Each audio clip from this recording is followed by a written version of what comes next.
Birthdays, anniversaries, weddings, whatever the occasion, it just got a little more personal with meaningful photo gifts from Shutterfly. Add a silly photo to a gold-rimmed mug for your bestie. Put your sweet puppy on a cozy fleece blanket for your teen. Gift your husband a desktop plaque featuring all the kids.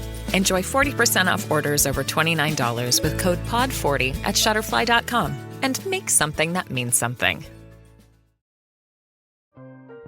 This episode is brought to you by Atlassian. Atlassian makes the team collaboration software that powers enterprise businesses around the world, including over 80% of the Fortune 500. With Atlassian's AI-powered software like Jira, Confluence, and Loom, you'll have more time to do the work that matters. In fact, Atlassian customers experience a 25% reduction in project duration per year. Unleash the potential of your team at Atlassian.com. Atlassian. Welcome back, everybody, to the deep dive. We are diving into something, well, I think a lot of people have experienced at least once in their careers, how to bounce back after being fired. Oh, yeah. And we're going deep with a Harvard Business Review article. We've also got 2 real-world case studies of people who took, well, this really tough situation and actually turned it into something better. That's great. Yeah. So if you're in this boat right now or, just want to be prepared, just in case, we've got some really good tips and strategies coming up. What's really fascinating to me about this topic is it's not just about, finding a new job. It's really about understanding, I guess, all the kind of emotions and also the steps involved, to make this whole transition work well. Yeah. It's a process. Absolutely. Okay, so this HBR article, it kicks off by saying that, even before you start working on your resume, you need to understand what went wrong in that last role. Right. They actually call it a post-firing autopsy, which sounds a little intense. Yeah. But I get what they're saying. Yeah, it is. It's really about taking a step back. I think first from the immediate sting of being fired. Yeah. And then looking at it objectively. And I think instead of, getting all paranoid, or defensive, it's a time to ask yourself some hard questions. Yeah. Were there patterns and feedback you got? Did your skills and, what the role needed, did they really match up? Yeah. Makes a lot of sense. I'm curious, have you ever had to do this kind of deep dive after a professional setback? What were some of those questions that kind of helped you see things more clearly? Oh, absolutely. I think one of the most, I guess, one of the best questions I asked myself was, what were those early warning signs that maybe I missed? Oh, interesting. And this really helped me identify patterns or behaviors that I was doing that contributed to the whole thing. Another thing that helped me was reaching out to, trusted mentors, old colleagues, and getting their perspective. Sometimes, someone outside the situation can see things that, you just can't see yourself. It's so interesting. This article, it even suggests going to HR for feedback. Well, I never would have thought of that. It might seem a little strange. Yeah. But, HR, they often have a wider view of how the company works. Yeah. And they can provide some good insights. I think they can help you understand the reasons behind the decision. They might even shed some light on, areas where you could grow. Okay, so we've done that, internal work. We've got some clarity. Right. Now, the article really emphasizes pacing yourself. Yeah, that's huge. I think it's so tempting to just jump right back into looking for jobs. Sure. To feel in control again. Right. But rushing those applications before you've really processed everything, that can actually hurt you. I can see that. You're probably not putting your best foot forward in those interviews, if you're still, emotionally raw. Exactly. Yeah. I mean, think about it. You're talking to a friend. Yeah. About a tough breakup. Do you want them to go jump into a new relationship the next day? Probably not. Yeah. It takes time to heal, process those feelings. Same thing with losing a job. Yeah. I get that. So how do we balance processing and action? What are some signs we're, finally ready to engage our network or, start applying? I would say you're ready when you can talk about what happened without getting defensive or super emotional. So you've had time to reflect. You understand what you want to do differently going forward. Yeah. And you're genuinely, excited about those possibilities ahead. That's a really good point. It's about using that time to build your confidence and clarity, not just rushing to fill the void. Right. The article also talks about using this time to figure out the right fit for you. What does that actually look like? Think of it as, fine-tuning your personal job description. What kind of work environment helps you do your best? What are your non-negotiables in terms of company culture and, their values? Do you do better in a super structured environment, or do you need more autonomy? By figuring out your ideal fit, you can target your job search much better. Since you're new to H&R Block, we'll look at your returns from the last 3 years for any money your last guy might have missed for free. I could get money back from last year? You could. We'll find any mistakes. Could have really used that 2 years ago when I dated that mistake for 5 months. Don't leave money on the table. Switch to H&R Block and get a free Second Look review. Second Look is included at no additional cost with the purchase of tax preparation. Results vary. All tax situations are different. Fees apply if you have us file an amended return. This episode is brought to you by Indeed. When your computer breaks, you don't wait for it to magically start working again. You fix the problem. So why wait to hire the people your company desperately needs? Use Indeed's sponsored jobs to hire top talent fast. And even better, you only pay for results. There's no need to wait. Speed up your hiring with a $75 sponsored job credit at Indeed.com/podcast. Terms and conditions apply. It makes me think about when I first graduated, I applied for everything and ended up in a role that on paper it looked great. Yeah. But personality-wise, it was a terrible fit. I was miserable. So I totally get what you're saying about, being really intentional about finding the right environment. It's so crucial. And I think if the firing was due to personality, clashing, or the culture wasn't a good fit, this step's even more important. That's a great point. Okay, so we've analyzed what happened, we've paced ourselves, and we've defined that ideal fit. What's next on the HBR checklist? Well, once you're ready to start looking at opportunities, it's time to leverage your network. Okay, but hold on a sec. I want to hear from you, the listener. Have you ever done this, post-firing deep dive we've been talking about? Yeah. What did you learn, and how did it change your next career move? We'd love to hear all about it. Okay, back to the article. It says, it's super important to get those strong references before you start applying for jobs. Right, because it's way easier to ask for references when the experience is fresh in everyone's minds. Plus, getting them lined up early just makes applying so much smoother. And the article gives a really good tip. Tell your network exactly what kind of help you need. Oh, that's smart. So instead of just saying, hey, I need a job, right, be specific. Yeah. Tell them the roles you're looking at, the companies, even the kind of support you need. Yeah, being specific, I think, helps people help you. They're more likely to go the extra mile. For sure. If they know exactly what you need. Okay, let's talk about crafting your narrative. Specifically, how do we address the elephant in the room? The firing. How do we put that on our resume and cover letter? Yeah, this is where we shift from understanding the past to shaping the future. Okay. And the article suggests acknowledging that last job, but, don't dwell on it. So no gory details. Right. But we're not hiding it either. Exactly. Yeah. You want to keep focus on your accomplishments and, skills that you can bring to a new role. Instead of listing reasons why you left, use that space to highlight your goals. Okay. And how this new role fits into where you want to go. That makes sense. Okay, here's the big question. How do we talk about being fired in interviews? Honesty and preparation are key. You need to have a clear, concise explanation ready. Okay. Tailored to why you left. Okay, so what does that actually look like? This article gives scripts for different scenarios, which is super helpful. If you were fired for not meeting objectives, they say to be absolutely searingly honest. Right. In that situation, it's about taking responsibility, explaining what you learned, and emphasizing what you've done to make sure it doesn't happen again. You're not making excuses. Yeah. It's about showing accountability. Yeah. That you can grow. We'll get to those interview scripts in more detail later. But first, tell us, what's your experience with networking after losing a job? Got any tips for making those conversations less awkward? Or, just more productive? Let us know on social media using #TheDeepDive. It's interesting. The article actually has different strategies for explaining that firing depending on why it happened. If it was because you weren't meeting your objectives, owning up to it and showing what you've learned is key. Yeah. But if it was something more serious, the approach changes. That's really interesting. So there's no one-size-fits-all script. What do they recommend for, if someone was let go because of a big mistake? In those cases, they say to focus on showing that you're truly sorry and that you've taken concrete steps to learn and grow from it.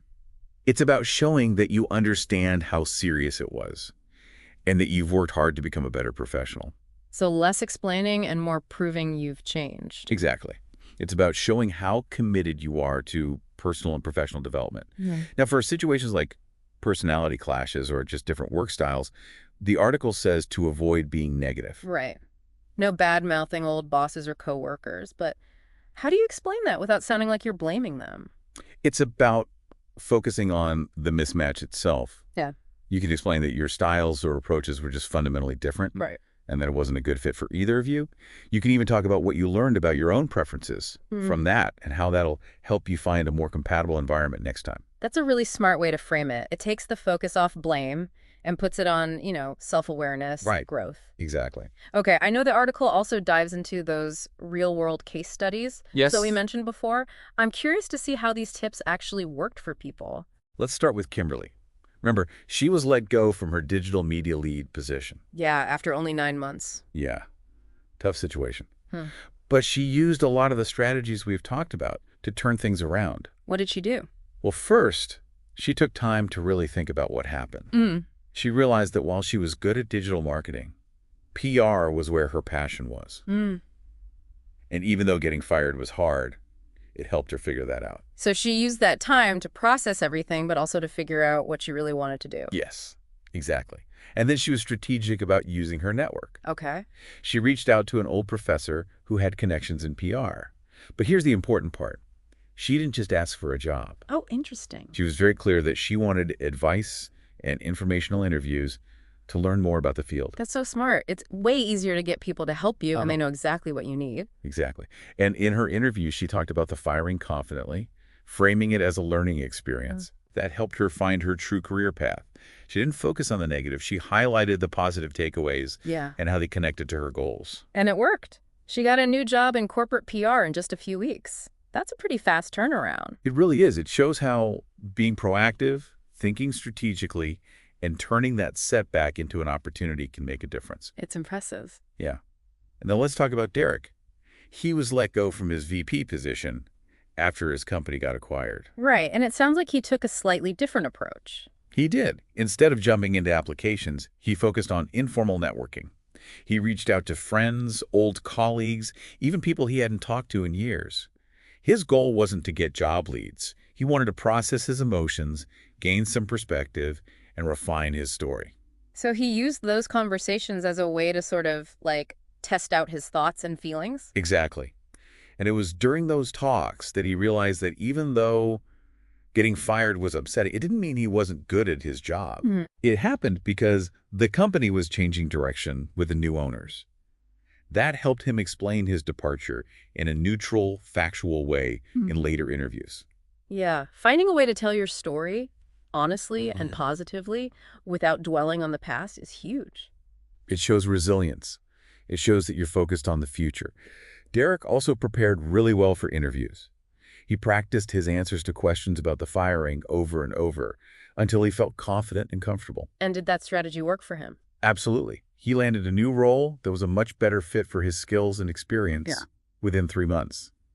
Now, we haven't gone into detail about those interview scripts yet, but before we do, I'd love to hear from our listeners. What parts of Kimberly's or Derek's stories resonate with you? Have you taken similar steps to deal with professional setbacks in your career? Let us know on social media with #TheDeepDive. We want to hear what you've experienced. Now let's get into those interview scripts the article provides. I think they'll be really useful for anyone who's feeling nervous about talking about their firing. Okay, let's break them down by different scenarios. First, let's say you were fired for not hitting your goals. What does the article suggest? They say to be what they call absolutely searingly honest. It might sound a bit dramatic, but it's about taking responsibility for what happened. So no sugarcoating, no excuses. Right. You acknowledge that you didn't meet expectations, you explain what led to that, and you highlight what you learned from it. It's about showing accountability and that you've grown. Can you give us an example of how that might actually sound in an interview? Sure. You could say something like, in my last role, I didn't meet the goals that were set for me. I take full responsibility for that. Since then, I've thought about what I could have done differently, and I've come up with strategies to make sure it doesn't happen again. This experience taught me a lot, and I'm confident that I could exceed expectations in this role. That's a really good example. It's honest, it's direct, and it shows you've taken the time to learn from what happened. Exactly.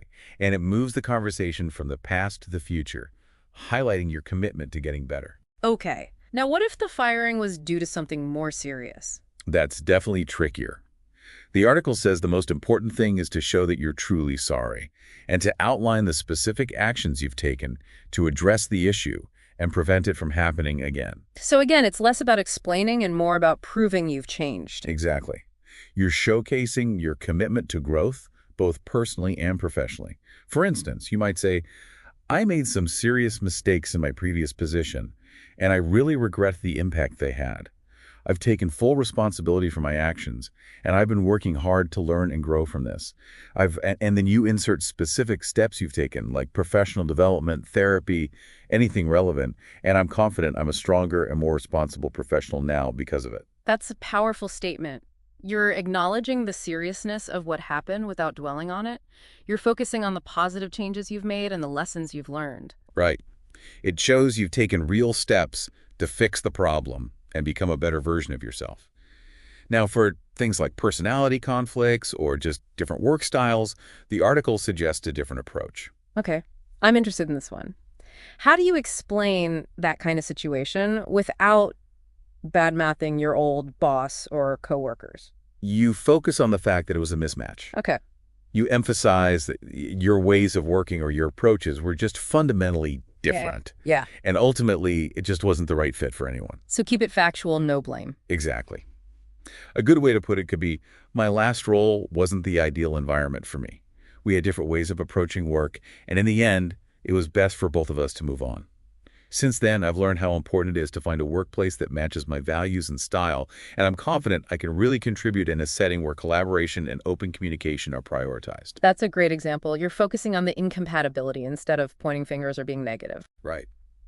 It frames the experience in a way that highlights your self-awareness and your desire to find the right environment. Okay, what if your last job was short-term, like a project-based role? Ah, yes. The article suggests talking about it as a project rather than a job. Okay. This frames it more positively and emphasizes the specific skills and things you achieved. So instead of saying, I was let go after 3 months, you say, I successfully completed a 3-month project focused on X, Y, and Z. Precisely. And then you can connect the skills and experience from that project to what this new role requires. For example, you might say, during that project, I gained expertise in, and then list relevant skills, which I think would be valuable to your team. That's a great way to turn a potential negative into a positive. It highlights your achievements and shows that you're looking for a long-term commitment. Right. It's all about finding the best way to present your experience. Okay. We've covered a lot. Analyzing the firing, pacing ourselves, finding the right fit, using our network, crafting our narrative, and even mastering the interview. But there's one crucial piece we haven't really dug into: staying positive. It's a fantastic point. All the planning and strategizing won't mean much if you're not taking care of yourself mentally and emotionally. Absolutely. It's so easy to get discouraged during a job search, especially after being fired, but staying positive is essential, not just for you to feel okay, but also for your chances of getting that dream job. I couldn't agree more. It's important to remember that this whole process, especially after a firing, can be a marathon. There will be ups and downs. Okay, so how do we keep that positive attitude when we're dealing with rejection, uncertainty, and all that pressure to find a new job? The article gives some practical tips, right? It does. It stresses the importance of self-care, maintaining a healthy lifestyle, having hobbies and doing things you enjoy, and leaning on your support system. Okay, so let's break those down. Self-care, what does that look like during a job search? It's about making your mental and emotional well-being a priority. It could be simple things like taking breaks from job applications. Yeah. To do something you love, like reading, going for a walk, or spending time with people you care about. It's about giving yourself permission to recharge and come back with a fresh perspective. That makes a lot of sense. It's easy to get so focused on the job search that you forget to take care of yourself. But you're right, it's a marathon, not a sprint. We need to pace ourselves and look after our well-being. Precisely. Then there's maintaining a healthy lifestyle. Getting enough sleep, eating well, and exercising regularly can have a huge impact on how you feel and how much energy you have. Oh, for sure. When I'm stressed or down, exercise is usually the first thing to go. But I always regret it. I feel so much better afterward. It's like hitting a reset button. It is. And it's not just about physical health. It's about feeling mentally clear and resilient. Okay, what about pursuing those hobbies and activities we enjoy? How does that help with the job search? It helps you stay balanced and connected to things you're passionate about outside of work.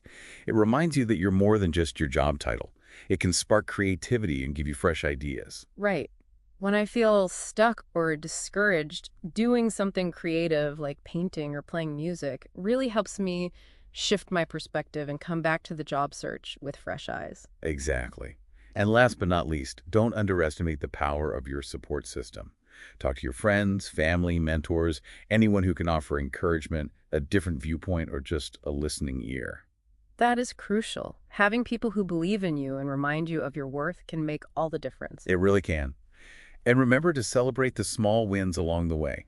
Each interview, each networking connection, each positive interaction is a step forward. I love that. It's about recognizing your progress no matter how small and acknowledging the effort you're putting in. Absolutely.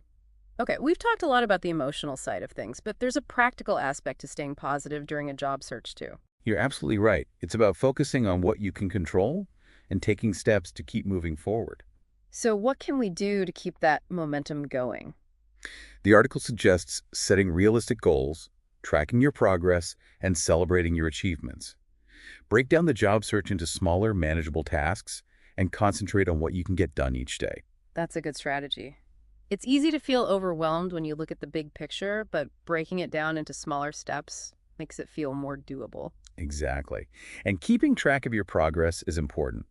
Write down the jobs you've applied for, the people you've networked with, the interviews you've had. It helps you stay organized and gives you a visual reminder of all the hard work you're doing. I love using to-do lists and tracking my progress. It's motivating and makes me feel like I'm actually accomplishing things. It's a really good way to stay on track and remind yourself of how far you've come.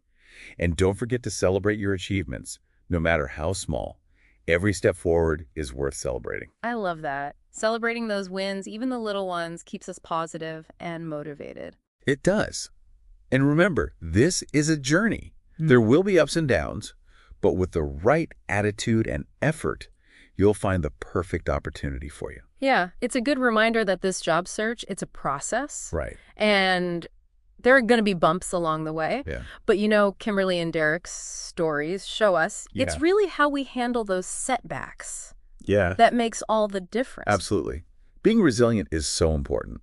It's about bouncing back from those rejections, Yeah. Learning from any mistakes, and just keep putting yourself out there. You know, the article also suggests that staying active in your field can Okay. really help. Yeah. Like doing freelance work, consulting, or even volunteering. That's a really good point. It not only keeps those skills sharp and your resume updated, Yeah. but it also shows that you're committed to your field, and it helps you stay connected to your network. It's like you're saying, hey, I'm not just waiting around for the phone to ring. I'm out here, doing things, being engaged. Exactly. It shows initiative, a proactive attitude, and those are things employers really value. And speaking of initiative, the article also talks about using this time to invest in yourself, in your professional development, like taking classes, workshops, maybe getting a certification. That's a fantastic idea. Yeah. Not only will it boost your skills and knowledge, but it shows that you're dedicated to growing and that you're willing to invest in yourself.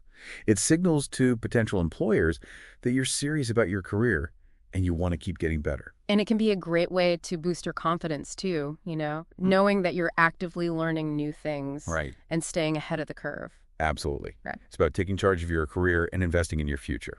Okay, we've talked about, the emotional side of things, the practical strategies, and we've got those great examples from Kimberly and Derek. But before we wrap up, I want to touch on one more thing that's so important.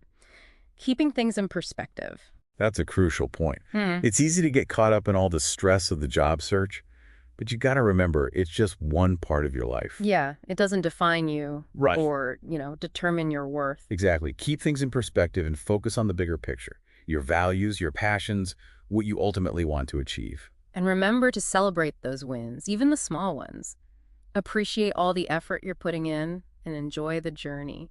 And most importantly, believe in yourself. You have so much to offer, unique talents and skills, and that perfect opportunity is out there waiting for you. That's a great way to put it. Well, I hope this deep dive has given you some valuable insights and some strategies you can use to bounce back after a job loss.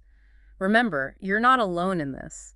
With the right mindset and the right approach, you can turn this setback into something even better.